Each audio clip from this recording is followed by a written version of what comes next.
Pretty Loaded for Life here, bringing you guys a brand new video. Today we got archetype analysis on evil heroes. As you guys probably know from how much I've gushed about heroes in general, heroes are some of my favorite archetypes in the game.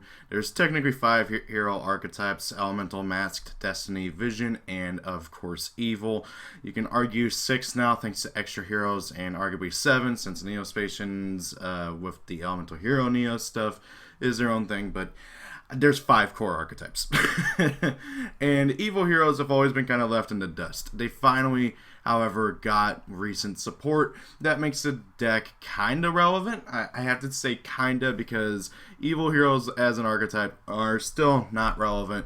But however, thanks to the more recent stuff, heroes are seeing a resurgence, because with the new stuff, the hero deck now has a really viable beater and it just results in a lot of fun stuff. So let's get off it. So what are evil heroes? Well, generally speaking, evil heroes are improved versions of the original heroes. You know, Wingman, Inferno Wing, Thunder Giant into Lightning Golem, so on and so forth. They're improved versions of the originals. And this idea works pretty good for the most part. The improvements that they did to the original heroes works wonders. I gotta say, they really did a good job, at least back in 2006, to make the evil heroes an objectively better version of the originals. Granted, that's not hard to do because the originals are, well, not particularly great. They need a lot of help too, but I digress. Also, for some reason, evil heroes are fiend type. I don't get it. They're the only hero archetype that are not warrior. Sure, it's aesthetically it makes sense. Lore-wise, it makes sense. But however, gameplay-wise, it results in a weird situation where you're trying to use the evil heroes for a lot of stuff, and you can't because they're fiends, not warriors. So you can't like link off for Isolde or link off for extra hero. I forgot what his name is, Double Blader or something like that. The guy who brings back a Destiny hero. So it really does result in a lot of mess ups and mishaps, and heck, that also makes them a lot harder to search because you can't search them with Rhoda and you can't search them with E-Call because they're not elemental heroes. So your best and only way to do so is using good old Stratos or Shadow Mist, which does kind of suck that you have to rely on just those two to be able to search out your evil heroes, but it's the way that the game goes. The deck is also primarily fusions. There's, up until recently, there was only 2 main deck monsters, and that was recently doubled to 4. There's still more fusions than there are main deck monsters, but however, it's not the worst thing in the world. I do hope that we do get more main deck monsters, but that's just me. Finally, it's a pure beatdown deck. This deck has no negation, no disruption. It's all beatdown all the time. The deck also heavily relies on its own fusion spell, Dark Fusion, which you can see right here. Dark Fusion is a very unique fusion spell in that it's basically polymerization, but just for fiend-type monsters, and the monster that you summon off of it is untargetable for the turn, which is pretty good in general. And the deck really does heavily rely on it, although, as you'll see in the more contemporary builds, people just play the Miracle Fusion version, so it's not really crazy. Oh well. So, moving on, let's get on with the actual archetype. First and foremost, I gotta mention the original heroes, okay? Now, you might be wondering, but look here, this is evil heroes. Why are you bringing up the original elemental heroes? That's because the original 5 elemental heroes, Avion, Sparkman, Burstinatrix, Clayman, and Wildheart, poor Bubbleman's left out because for some reason he doesn't get any fusions. All of these guys have their own fusions in this archetype. Basically, as I mentioned, the evil heroes are improved versions of the original heroes, and as I mentioned, they're almost all fusions. So you still gotta rely on using the original heroes to make these fusions. And this is the biggest crux of the deck, and really does hold it back, because you do have to rely on using these vanillas. I mean, Wildheart, yeah, sure, he has an effect, but he might as well be a vanilla, let's be honest. So don't get me wrong, though. It does result in some possible good things, because, you know, normal monsters have gotten a lot of good support recently, thanks to Unexpected Die, Painful Decision, I think is what it's called as well, where you send one and add one.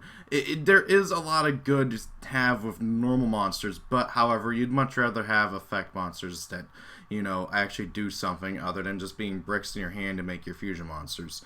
It does suck, but unfortunately, until we get retrains of all these, plus I guess Bubble Man, then, well, we'll be game. Moving on to the actual evil heroes, we got Evil Hero Infernal Prodigy. He's a level 2 Dark Fiend effect monster, 300 attack, 600 defense, and is one of the only, like, few evil heroes that is not based on an original hero. He's, as I mentioned, he's a level 2 Fiend effect monster. He's basically a Cyber Dragon. If you control no monsters, you can spell summon this card from your hand in face-up attack position. During the end phase, if you tribute this card this turn, just tribute summon a hero monster, draw 1 card. So his draw effect is really slow and really only applies in certain circumstances, but the biggest thing that makes this card actually somewhat decent is the fact that he's a Cyber Dragon hero monster. Let's be honest, okay? Just plopping him on the field for free results in easy link fodder thanks to, you know, link monsters. Before link monsters, this card was basically useless unless you were playing Evil Hero Malicious Edge, who we will get to later. And in all honesty, he's not a bad card. The draw effect is nice, but it's slow. But the big thing is that you use him for link fodder. He's an easy way to make your hero link monsters and so on. So pretty decent card overall. Depending on your build and what you want to go for, I say play 1 or 2 of them. Moving on, we got Evil Hero Infernal Gainer, one of the other few Evil Hero monsters not based on another monster.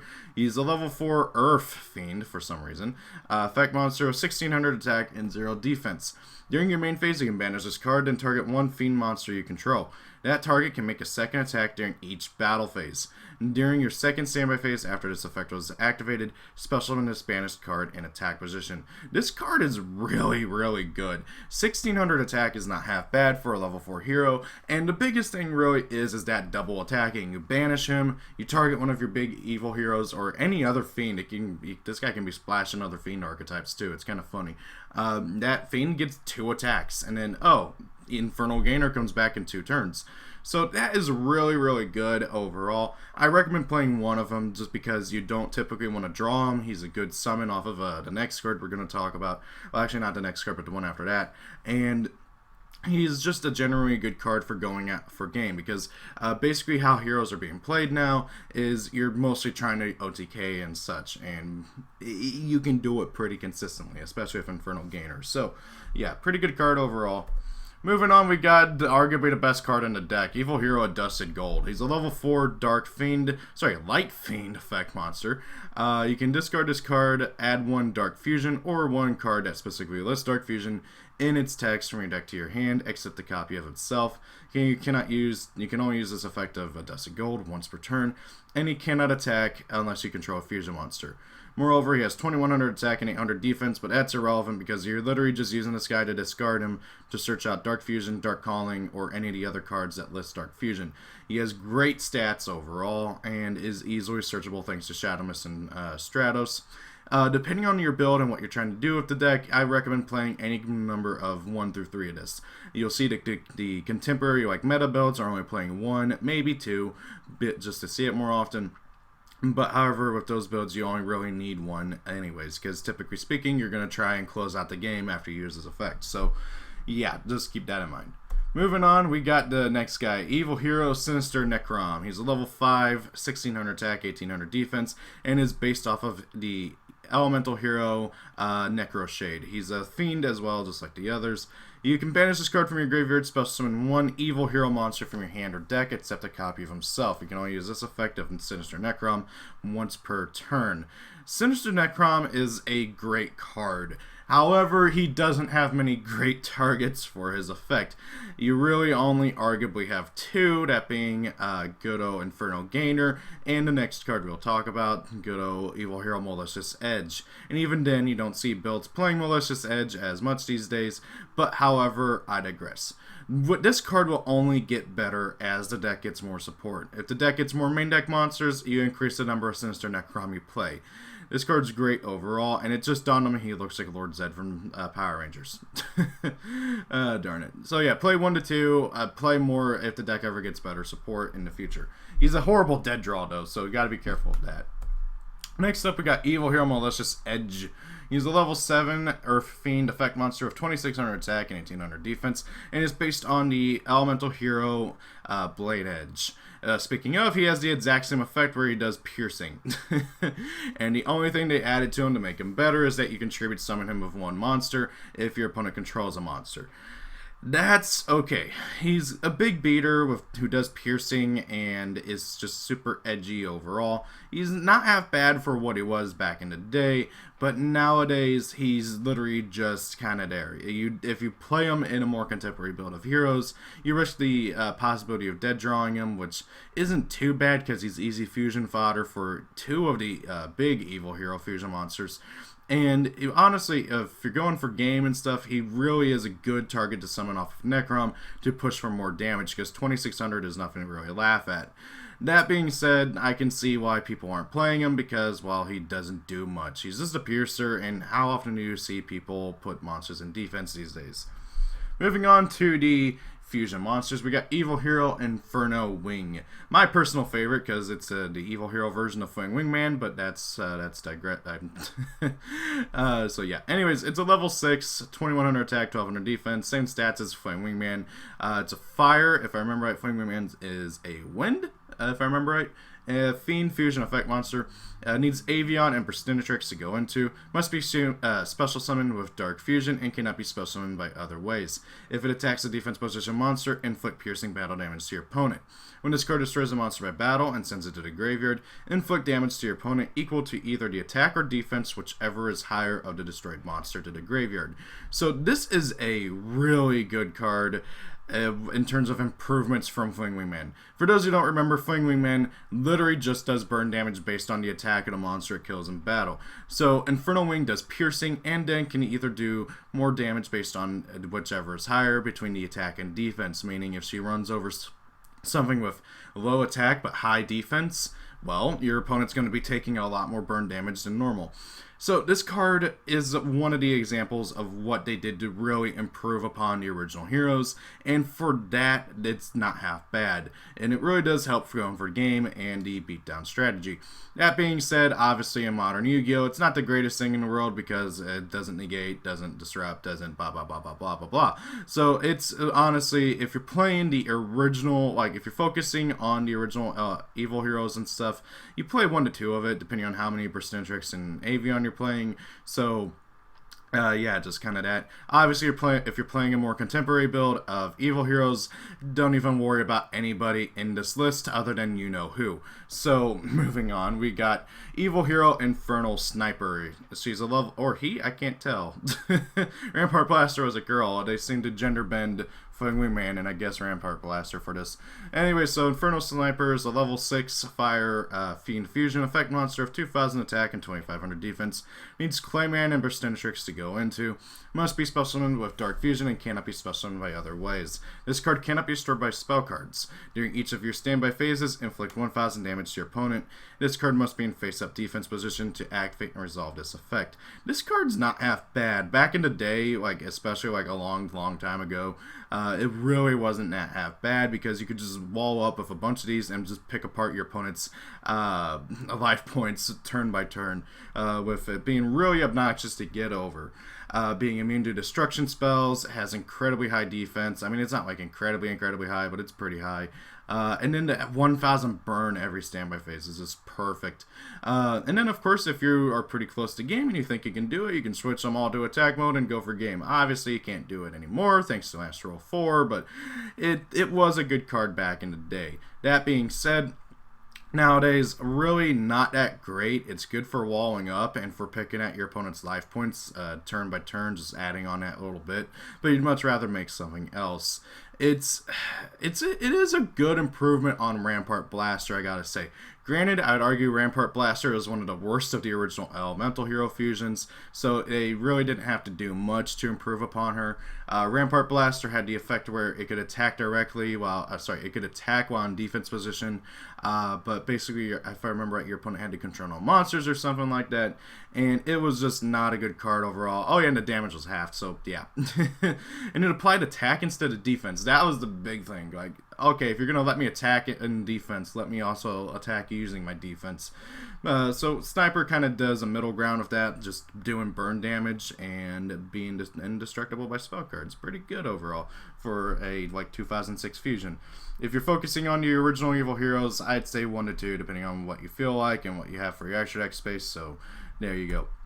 And then we got good old evil hero Lightning Golem, one of the best of the original evil heroes. He's a level 6 light fiend fusion effect monster, 2400 attack, 1500 defense.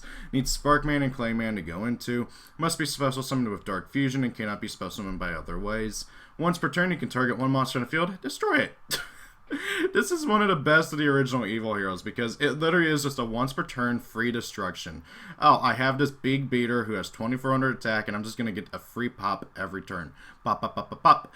And it's really, really, really good for its day and era. Like, this is like a card that like you'd expect to see like 5 years after when it was actually printed. So this is a really good improvement on Thunder Giant. Thunder Giant basically had a similar effect, but you had to discard a card and then target a monster whose original attack is lower than his own, which obviously wasn't particularly great. So, you know, discarding and having to pop a monster with lower attack. This thing can pop anything. Oh, your opponent's got a big beater like, I don't know, Borosword Dragon. I can pop it with a card from 2006. So yeah, if you're playing the original evil heroes, play 2 copies, maybe even more. Heck, this thing's not half bad to focus a build around, in all honesty. And then we got Evil Hero Wild Cyclone. This thing is a level 8 for some ungodly reason. Earth Fiend Fusion Effect Monster, 1900 attack, 2300 defense. Needs Avion and Wild Heart to go into. And then has a standard, cannot be special summoned by anything except Dark Fusion. If this card attacks, your opponent cannot activate any spell or trap cards until the end of the damage step. When this card inflicts battle damage to your opponent, destroy all face-down spell and trap cards your opponent controls. This card is scary, and they really hurt it by giving it crap attack at 1900. This thing is a really powerful effect. Oh, I'm just gonna attack, you can't respond to it, I'm gonna nuke your back row too. If you're focusing on the original evil heroes, this thing is worth playing as a one of, because this thing will clear out your opponent's back row very easily, especially thanks to the field spell that kind of fixes the issue with the low attack power that Wild Cyclone and Infernal Wing have to deal with. So this card's not half bad for its era.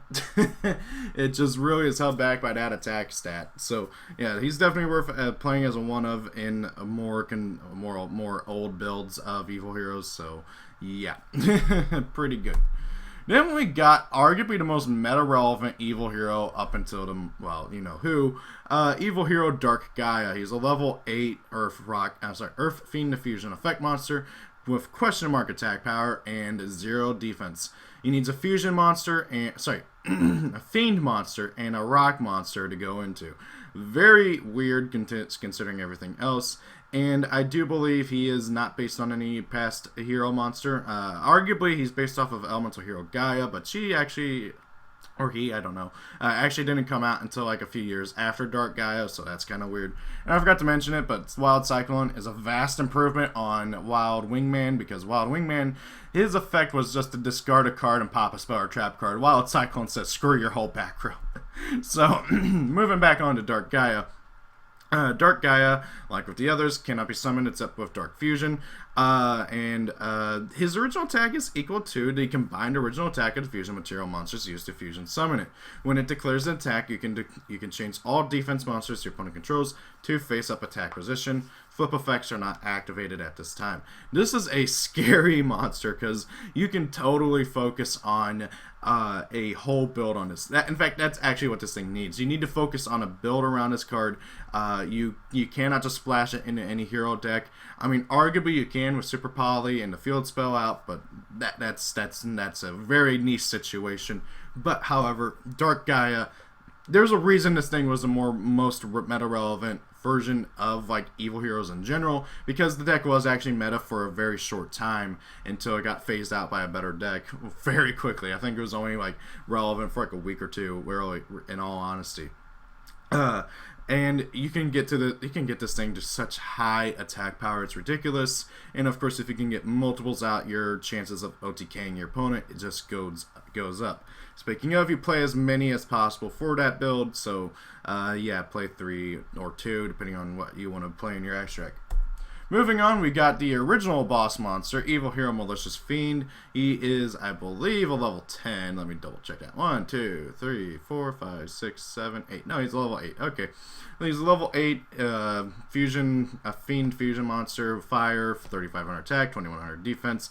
And I don't believe he's based off of any past hero monster, so arguably kind of looks like, at least to me, like Fling Wingman, but a bit scarier and edgier. He needs Evil Hero Malicious Edge plus a level 6 or higher Fiend type monster. So they kind of want you to go with like fusing Malicious Edge with one of the fusion monsters. You don't need to do that obviously, but that's kind of what they're implying here. He cannot be special except with Dark Fusion. During your opponent's battle phase, all monsters they can control are changed to attack mode, and each monster they control must attack this card if able. This card was okay back in the day. He's only gotten worse as time has gone on because he literally just forces your opponent to attack him.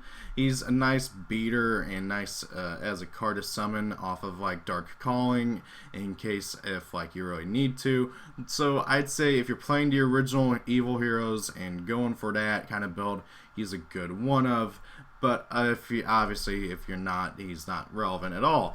And now let's get to the big boy that everybody's been waiting for, Evil Hero Malicious Bane. He's level 8, I believe. Yeah, level 8. Fiend Fusion Effect Monster, 3k attack, 3k defense. He's a dark as well. Forgot to mention it. Not based on any original hero monsters as far as I'm aware of.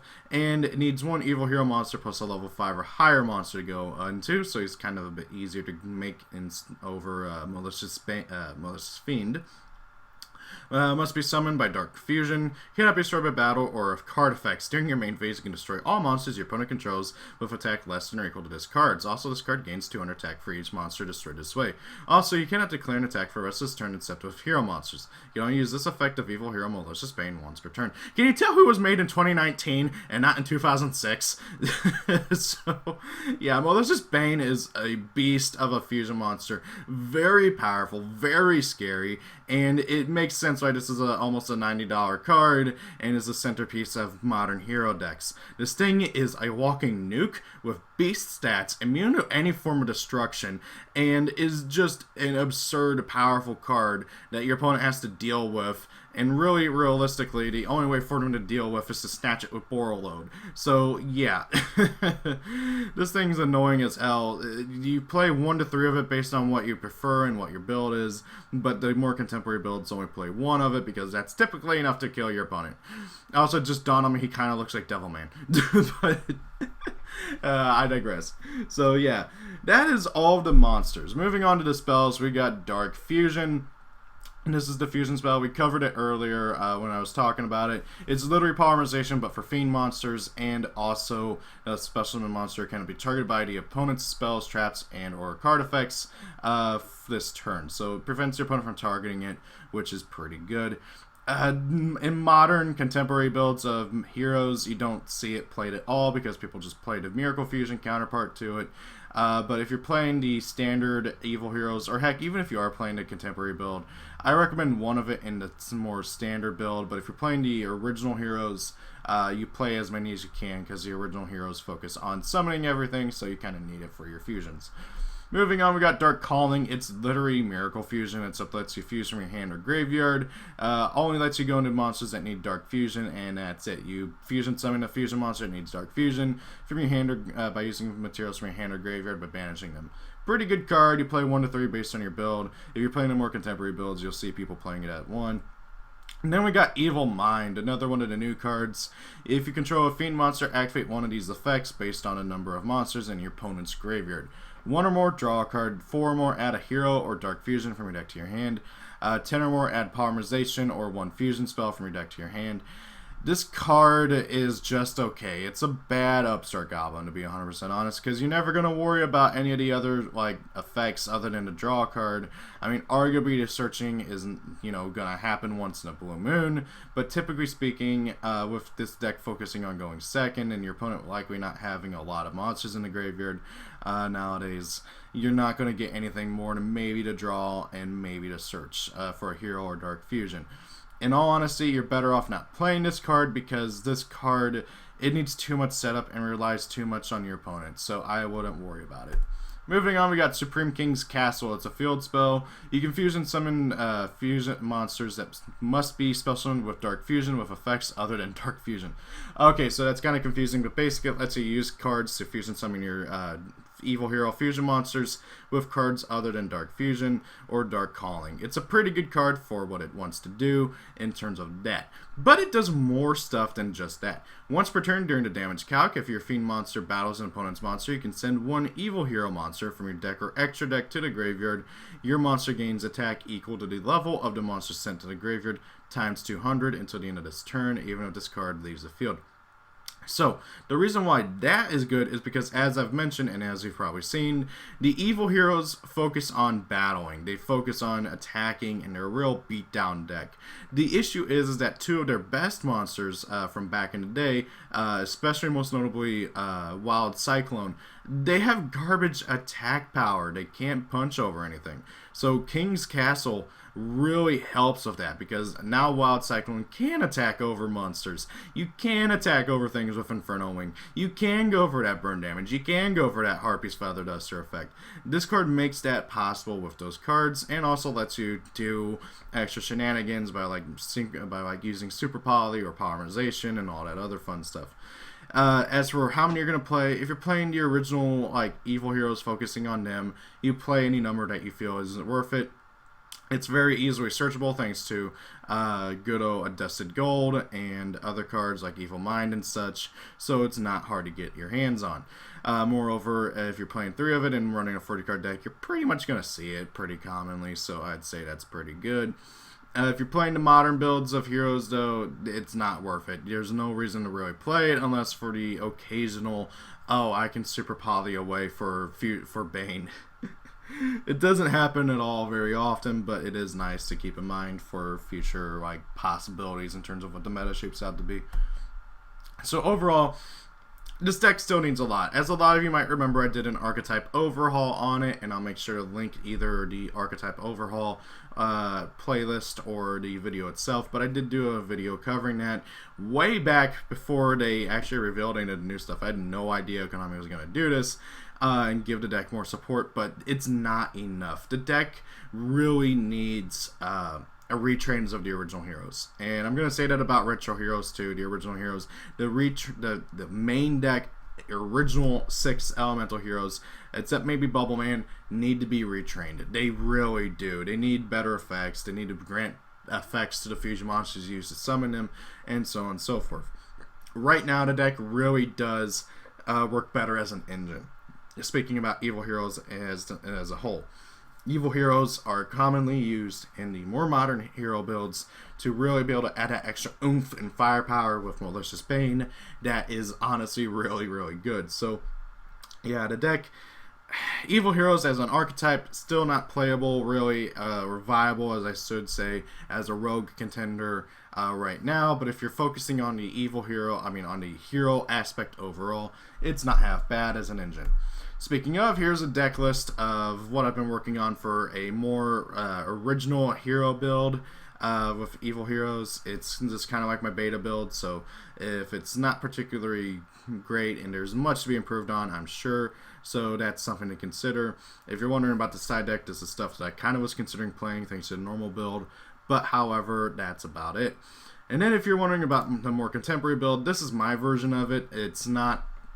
I'm sure it's not the greatest version, and I'm sure somebody who's a meta person is going to be like, hey, that's bad, why are you playing that? And I don't really care. I like playing this. It's a fun build. It works really well, and it's been doing really good at my locals. So that's just kind of my opinion. So, guys, that is it for Evil Heroes. What do you guys think? Thank you all for watching. Have a great day. If it's your birthday, happy birthday. Rate, comment, and subscribe, and see y'all later. Peace out.